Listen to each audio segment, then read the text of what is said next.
listening these past few days to the extensive missionary travels of St. Paul, I was reminded that although his travels were far more extensive, I had my own share of missionary travels. I lived in Italy for 6 years, and primarily it was to visit the Holy Cross religious in different parts of the world, in Asia or Africa, North and South America. But I also was reminded of a missionary travels closer to home in Vermont. I used to visit different churches to celebrate Mass with different communities. I would set out on a Saturday afternoon and travel to a nearby town, and I would celebrate a 4:00 Mass.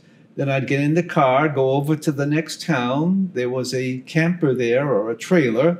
I would spend the night there to get up the next morning to celebrate Mass in the Protestant church that was there. Then I would leave on Sunday morning to go to the other community to celebrate Mass again, and then return to my residence, which was the novitiate at the time.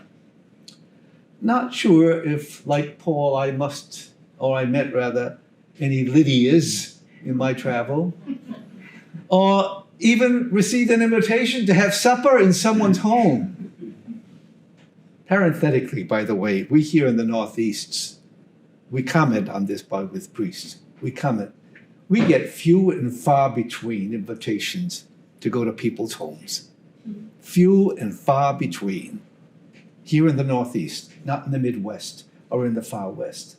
That's parenthetically. That wasn't even in the homily. But I thought it was appropriate at the time. So anyway, even if we had supper in Lydia's house, he had supper in Lydia's house.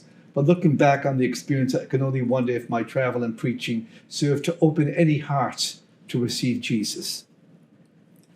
Jesus did say that in our effort to make him known, loved, and served, we could expect to meet resistance, in part because people really lacked a fuller understanding of who Jesus was, or who God is, God the Father, or the Holy Spirit for that matter. It is a challenge. But it can also be an exciting challenge because there continues to be so many Lydias whose hearts are just waiting to be touched. We do not lack the gifts you and I needed to touch hearts. Jesus provided those unique gifts to each one of us, to all of us.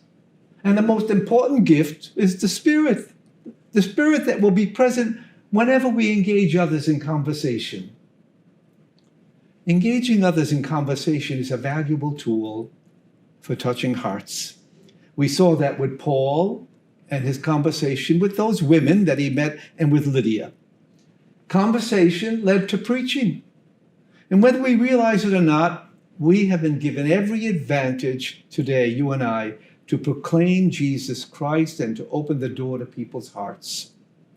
He breathed on us, and we received the Holy Spirit at our baptism, the inspiration we need to go forth and to continue to make Jesus known, loved, and served.